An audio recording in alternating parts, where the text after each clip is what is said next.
शादीशुदा डॉक्टर राजेश अब honey trap के जाल में बुरी तरह फंस चुके थे। यहाँ तक कि सना और उसके गैंग के लोग डॉक्टर राजेश को 30 लाख रुपए न देने पर उनके बच्चों की हत्या कर देने तक की धमकी देने लगे। हालत ये हुई कि डॉक्टर राजेश ने जैसे तैसे रुपयों का इंतजाम करना शुरू कर दिया और एक एक कर कई किश्तों में करीब 7 लाख रुपए इस गैंग को चुका भी दिए। लेकिन जब इतने रुपए देने के बावजूद गैंग का मुंह बंद होने के बजाय और खुलता जा रहा था, डॉक्टर राजेश ने पुलिस के पास जाने का फैसला किया। उन्होंने लखनऊ के ही गोमती नगर थाने में रिपोर्ट लिखवाई और बताया कि पिछले दिनों उन्हें कुछ लोगों ने अगवा कर उनसे लाखों रुपए वसूले। चूंकि इल्जाम संगीन था, पुलिस ने फौरन अलग अलग टीमें बनाकर मामले की जांच शुरू कर दी। डॉक्टर राजेश से सिलसिलेवार तरीके से पूरे वाकये की जानकारी ली और अपने मुखबिरों का जाल बिछा दिया। छानबीन में पुलिस को पता चला कि सना और कहकशां नाम की 2 बहनें अपने साथियों के साथ मिलकर हनी ट्रैप का एक ऐसा ही गैंग चलाती हैं, जो लोगों को दोस्ती और फिर प्यार मोहब्बत के जाल में फांसकर पहले तो उनकी अश्लील तस्वीरें उतार लेते हैं और फिर इन्हीं तस्वीरों के बल पर उनकी ब्लैकमेलिंग करते हैं। फाइनली पुलिस की कोशिश रंग लाई और पुलिस ने इस गैंग के एक ठिकाने पर दबिश डालकर सबसे पहले कहकशां और उसके एक साथी सचिन रावत को धर दबोचा। लेकिन पहली कार्रवाई में सना और गैंग के बाकी बदमाश फरार होने में कामयाब रहे। बाद में पुलिस ने इस गैंग के 4 और लोगों को भी पकड़ा, लेकिन डॉक्टर राजेश को अपने प्रेम जाल में फांसने वाली सना अब भी फरार है। लखनऊ पुलिस की माने तो इस गैंग ने हनी ट्रैप के इसी जाल में फंसाकर कई और लोगों को भी लूटा है। लोग सारे सबूतों को खंगाल रहे हैं। इन सभी अभियुक्तों के सोशल अकाउंट्स हम लोग परख रहे हैं। कई अकाउंट्स इनएक्टिव कर दिए गए हैं, लेकिन साइबर सेल की भी इसमें मदद ली जाएगी। और जैसे मैंने कहा कि अभी बहुत सारी चीज़ परत खुलना बचा हुआ है और आगे हम लोग को और कोई जानकारी मिलेगी तो निश्चित रूप से आगे हम लोग उस अनुसार कार्रवाई करें। हनी ट्रैप के जरिए मोटी आसामियों को फंसाना और फिर उन्हें ब्लैकमेल करना, ये कोई नई बात नहीं है। लेकिन इस लखनऊ के मामले में नई बात यह है कि इसके लिए पूरा गैंग का रोल तय था, यानी महिलाओं के जिम्मे कोई दूसरा काम और पुरुषों के जरिए कोई दूसरा काम। महिलाएं सीसीटीवी के जरिए उस शिकार की सारी फुटेज इकट्ठा करती थी और उसके बाद ब्लैकमेलिंग का सिलसिला शुरू होता था। और ये ब्लैकमेलिंग सिर्फ डराने धमकाने तक ही नहीं शामिल थी, बल्कि मारपीट तक उतारू हो जाते थे ये लोग। आखिरकार ये लोग पकड़े गए, लेकिन अब देखना यह है कि इनके शिकार अब तक कौन कौन हुए हैं। इस गैंग की मोडस ऑपरेंडी इतनी फुल प्रूफ होती है कि एक बार इनके जाल में फंसने वाला शख्स फिर लुट कर ही निकलता है और लुटने के बावजूद लोग अक्सर इसकी शिकायत किसी से नहीं कर पाते हैं।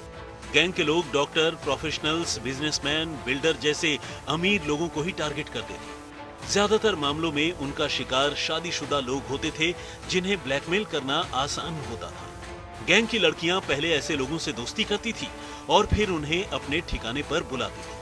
गैंग के ठिकाने पर बाकी लोग पहले ही खुफिया कैमरे और दूसरे इंतजाम के साथ तैयार रहते थे। पहले शिकार को कोई नशीली कॉफी या कोल्ड ड्रिंक पीने को दी जाती थी और फिर जैसे ही शिकार नशे में होता, उसकी अश्लील तस्वीरें और वीडियोस बना लेते थे। इसके बाद शुरू होता था ब्लैकमेलिंग का खेल। ये गैंग ब्लैकमेल कर लोगों से लाखों रुपए वसूलता था।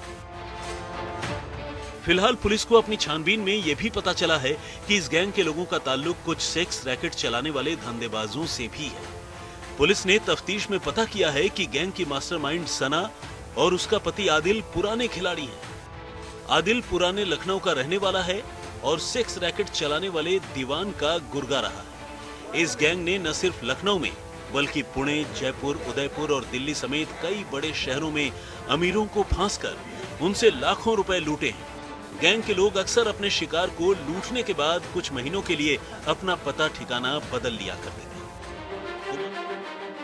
जोधपुर पुलिस की गिरफ्त में आए ये लोग अगर पकड़ में नहीं आते तो आकांक्षा जैन के 16 लाख रुपयों का क्या होता, ये कोई नहीं जानता। जोधपुर की रहने वाली एक महिला को फेसबुक पर एक अजनबी विदेशी से दोस्ती करनी इतनी भारी पड़ी, जिसे वो ताउम्र याद रखेगी। उसे एक रोज मार्को नाम के एक शख्स ने फ्रेंड रिक्वेस्ट भेजी। उसने खुद को यूके का रहने वाला बताया और ये ऑफर दिया कि वो आकांक्षा को यूके से एक गिफ्ट भेजना चाहता है। आकांक्षा ने मना भी किया, लेकिन मार्को ने वो गिफ्ट भेज दिया। इसके बाद 31 जुलाई को एक महिला ने उसके नंबर पर कॉल किया और कहा कि उसके गिफ्ट के कस्टम क्लियरेंस के लिए 55,000 रुपए की जरूरत है। आकांक्षा को पता नहीं था कि वो दरअसल धंधेबाजों के जाल में फंस चुकी है। इसके बाद उसी नंबर से उसे फिर कॉल आया, जिसमें बताया गया कि उसके भेजे गए पार्सल में 30,000 पाउंड हैं, जो एक गैर कानूनी तरीका है और ऐसे में कानूनी कार्रवाई का खतरा बना है। आरबीआई उस पर नकेल कस सकती है और तो और इसके लिए जालसाजों ने उन्हें आरबीआई की तरफ से फर्जी ईमेल भी भेजा और तब गिरफ्तारी और कानूनी कार्रवाई के डर से आकांक्षा ने अपने अलग अलग खातों से अजनबी दोस्त के गिफ्ट के लिए कस्टम वालों को कुल 16,26,000 रुपए दिए। लेकिन इसके बाद न तो गिफ्ट मिला, न मार्को और न ही फोन करने वाले।